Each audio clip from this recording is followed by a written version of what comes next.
All right, Aaron, let's go ahead and get started.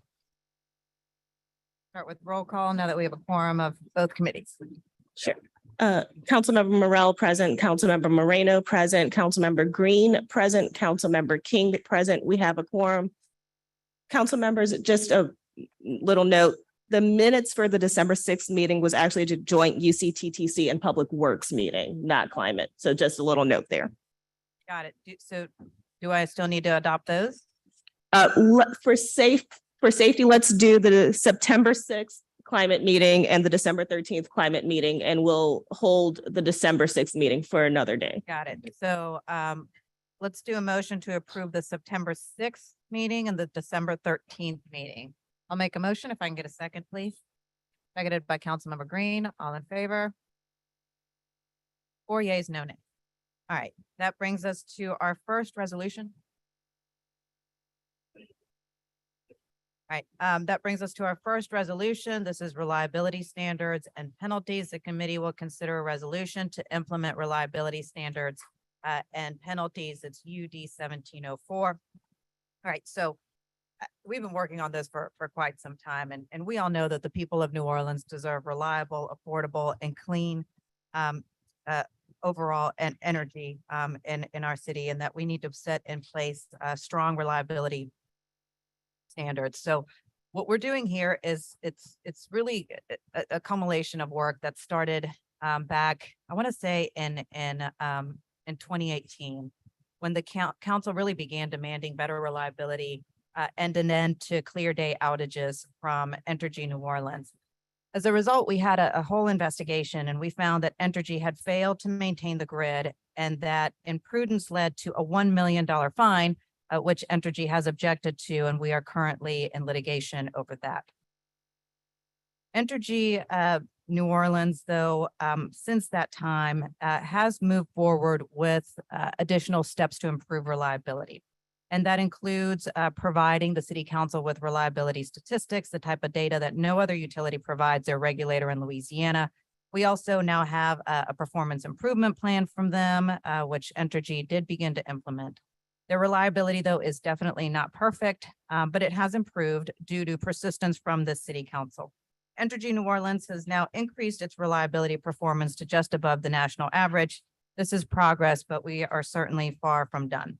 So now we are implementing another big step to ensure more reliable distribution, overall, a more reliable network. These strong standards will help us define further progress and ensure the public that Entergy New Orleans must meet our standards or owe the people of New Orleans, their customers, millions of dollars in fines. So the different ways that they will be that we'll be looking at the standards deal with the average interruption frequency index, which is SAFE. So, what's the average frequency?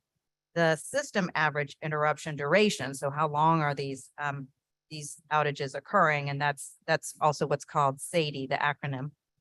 And then the next piece has to do with the feeders and making sure that the feeders are in good and reliable shape. Now, when there are violations that are found, the penalties can go anywhere between the lowest end being $75,000 to potentially upwards of millions of dollars, depending on the type of violation. So I think that this is a really important docket, one that that we've been working on for quite some time. I believe we're one of the only regulators in the southern region that set up these type of reliability standards. So it's long overdue, but certainly necessary. Happy to take any questions, or Aaron can help me answer any questions. We do a public comment. Jesse, come on up.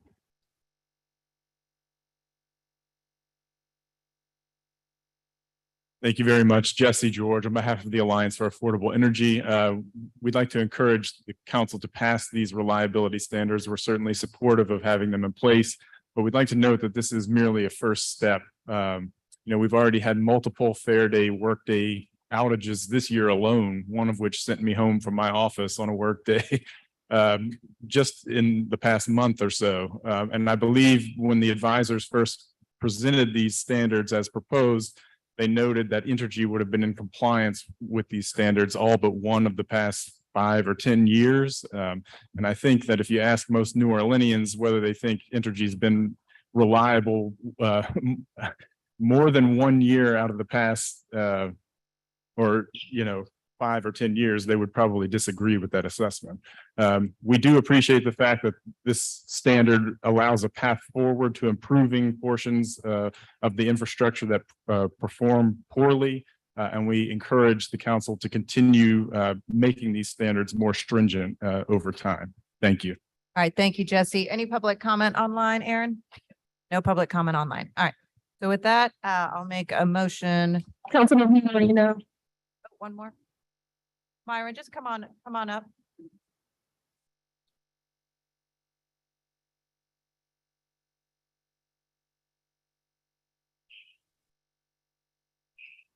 Good morning. Thank you for taking my Sure.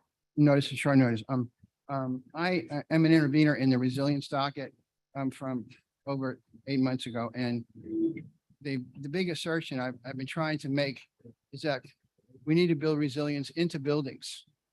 And that means putting battery.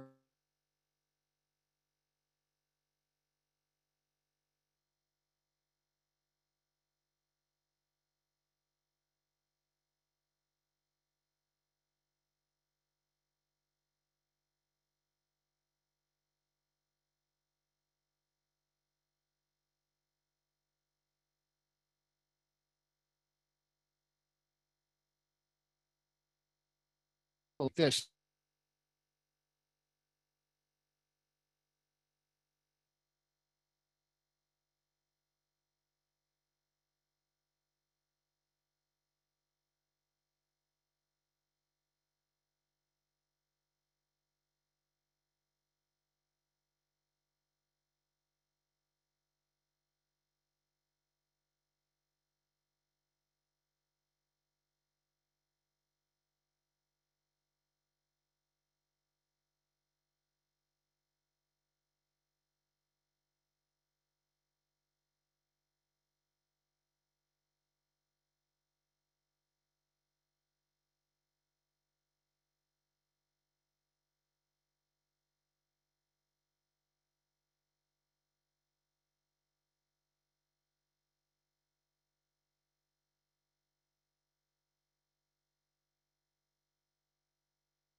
And enhancing investments Entergy New Orleans can make to bring chargers to businesses and other developments, we can get more chargers in more places much faster. Due to some site changes, Entergy New Orleans has asked to delay their filing. Yes. We would like to see the company file with the sites that they have secured now and then come back later with more sites. I know we've had conversations about that. We expect a new filing soon so that later this winter we'll advance a separate request to build at least 4 new DC fast charge sites, the 20-minute fast chargers that work like today's gas stations to help make New Orleans the state's leader in EV charging infrastructure. So that's what this particular resolution does. Any public comment? Yes. We have 5 online comments. The first comment is from Hamilton Simmons Jones. They say, I recently decided to purchase an electric vehicle despite significant concerns about a lack of charging infrastructure across the region. It seemed like the right charging infrastructure is critical. I've quickly part of a growing community of electric vehicle owners who show where charging stations are available occupied. I can already say the influences where I go and how this influences where I go and how I spend my time, particularly as I consider longer trips with my children. Communities with electric vehicle charging infrastructure quickly rise higher on my list. I'm excited to see the council work in partnership with Entergy to create more of this infrastructure in New Orleans. The number of electric vehicle owners and renters on the road is only increasing. These investments are key to establishing New Orleans as a progressive city and one that is open to innovation and environmental sustainability. I applaud the members of the council for your leadership on these critical infrastructure investments.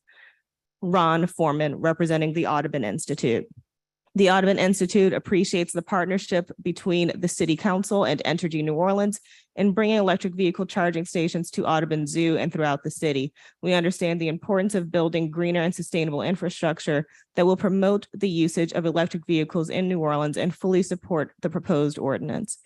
Blake Haney. As an EV owner, I am of course in support of expanding EV charging infrastructure. But I also believe it is a step in the right direction as a city as a whole.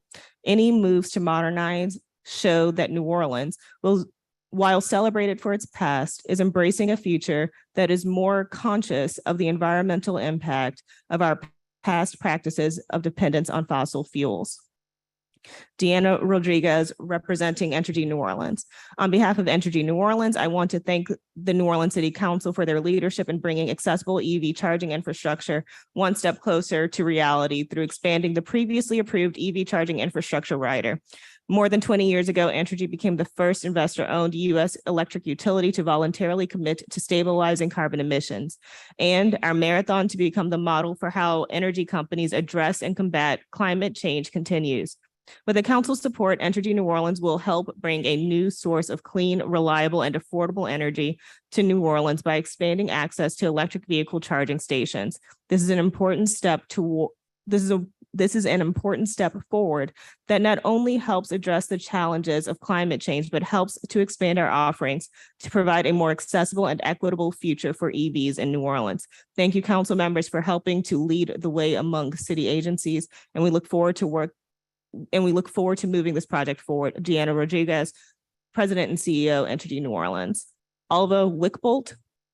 I enthusiastically support the resolution expanding electric vehicle charging infrastructure.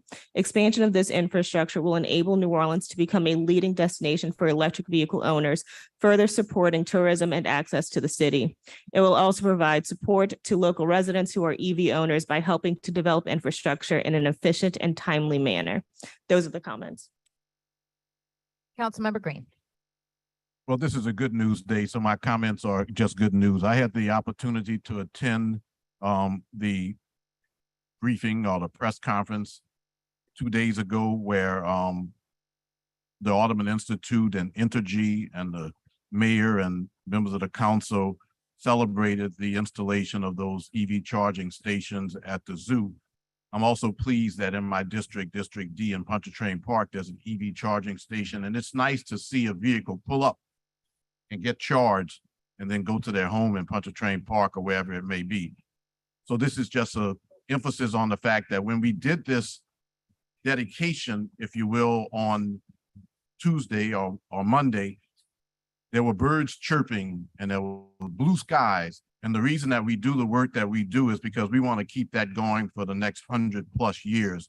And one way to do that is to continually focus on green infrastructure and also on electric vehicle charging and the like. So I want to encourage the public to recognize the city's concerns and the city's support if you are engaging in or if you want to purchase an electric vehicle. And this council, and I appreciate their support on the issues that have been of concern to me, the simple planting of trees, the decision that we are going to have zero carbon emissions in place by a while, in a little while. It makes a big difference in our city. And I just want to encourage our citizens to recognize that it's not only EV charging stations, it's not only a green infrastructure, but it's other things that we're doing to make our city a much more reliable, a reliant city, if you will, a resilient city, and a city where people can recognize that we're doing our part to be in the forefront of continuing to strengthen our environment. So I just want to thank the council for the work that it's done and also recognize this EV charging station resolution as a very important step, the expansion and continuing the building of a better city. Thank you. Thank you, Councilmember Green. With that, I'll entertain a motion to adopt.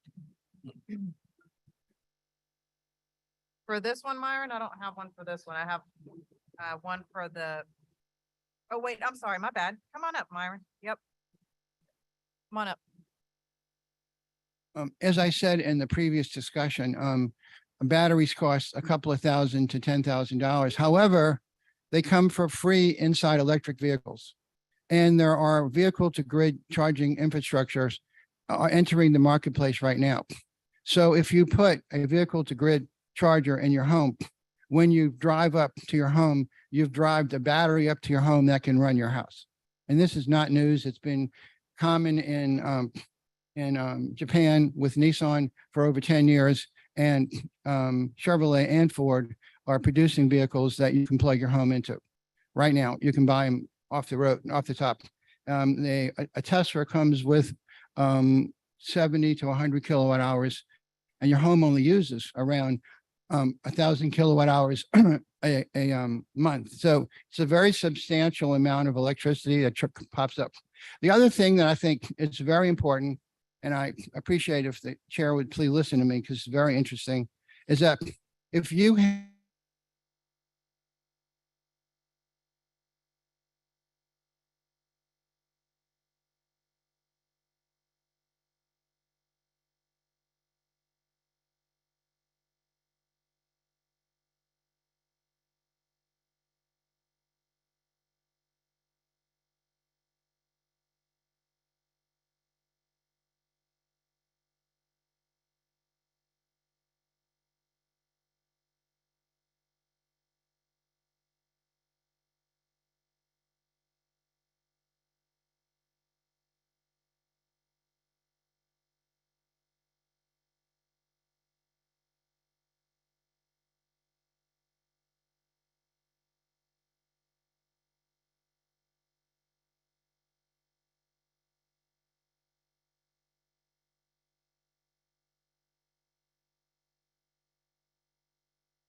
southern states specifically, that cumulatively, Louisiana utility customers had 183 hours more of outages than the other 11 states combined.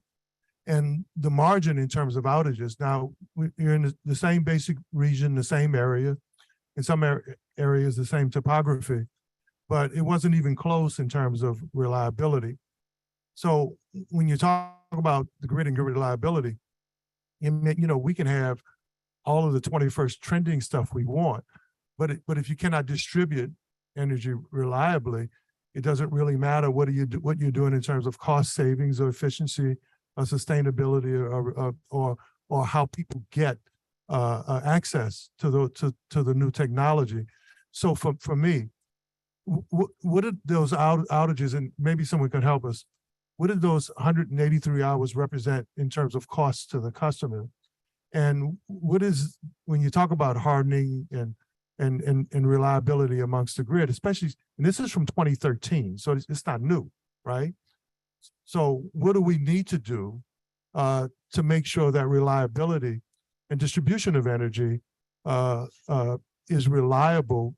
And if it's not, how does that impact the consumer, given the fact that the utility rates on average are higher than the rest of the partners, even in the 12-state study? Councilmember Thomas, I want to say that you really make an outstanding point, which is why earlier in this meeting, we passed the third item on the agenda, the reliability standards and penalties. For the first time, we are the first utility regulator throughout the southern region to set these types of standards, where if the standards are not met, significant penalties are put on Entergy New Orleans, anywhere between $75,000 to millions of dollars, depending on the typical, on the types of violations. So to your point, absolutely. I mean, it's like, it's about oversight. It's about accountability. But the question that you asked also about, what is really kind of the impact on the customer, the impact on the business, the impact on the person, based on those power outages, the loss of power, that would be a better question for Entergy, I think, or even for potentially a group like GNO Inc. that could potentially run those numbers for us.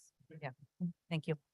All right, so with that, we are taking comments now on storm hardening and resiliency. I have Jesse George, followed by Abel Thompson, and followed by Myron Katz. Okay, thanks, Jesse. Abel?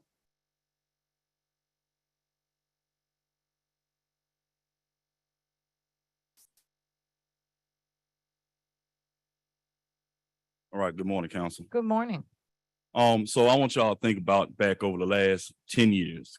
Over the last 10 years, long duration power outages have been the leading cause of death and disaster. Not tornadoes, not hurricanes, not roofs falling on top of people's heads, but simply power outages. In February 2021, 300 people lost their lives in Texas during Winter Storm Uri because of long duration power outages. During Ida, 23 people died, and 21 of those deaths were caused by long duration power outages. And as we speak in Texas, 12,000 people are still out of power over a winter storm that hit almost a week ago. Worse, and the extremes of weather are getting more intense, and our system is continuing to fail more and more. So TNO became party of the storm hardening and resilience docket to try to drive into implementation one big idea. We need distributed solar and battery storage to become a central part of our resilience strategy. Now, I want y'all to indulge me in a little metaphor right quick. So how many of y'all remember those old strands of Christmas lights that you strung up, where if one bulb went out, the whole line went out, and you'd spend hours? I remember working hours and hours with my daddy trying to find that one bulb to change, and we changed that bulb, got the lights back up, we strung them around the tree, another bulb goes out, now we got to do it all over again. That was super frustrating, right? Our electricity still operates like those old Christmas lights. During Ida, the city of New Orleans had maximum sustained winds of 57 miles an hour. That's hardly a tropical storm. But the storm was stronger to the west of us, and it knocked out the bulbs of our transmission lines. So everybody's Christmas lights went out for 2 weeks. and 21 people died. For a long time, our electricity system was set up this way because that was the only technology available. Really long wires strung up on poles for thousands and thousands of miles to take electricity from where it's produced to where people use it. It may have once been the case that that was the only technology we had, but that is not the case today. We now have technology that allows decentralized solar and storage and large battery capacity, and that means that we can complement the existing grid, our old Christmas lights, with the kind of resilience that is comparable to new Christmas lights, where when one bulb goes out, we're still in business, we're still okay. The traditional approach to addressing these outages is to harden the grid, to make the grid less likely to go down. And that makes our old Christmas lights more durable. New poles, thicker wires, and we say amen to that. Go ahead, we need that, but that's not all we need. We have developed a plan, Together New Orleans has developed a plan to have resiliency hubs in every neighborhood in New Orleans. That's 86 sites in total, so that neighborhoods can have a base to operate from when the grid goes down. A place to get cool, a place to get food, a place to charge cell phones and other devices. And with this effort, along with efforts such as Get Lit, Stay Lit, and other projects that the city is pursuing, New Orleans has the opportunity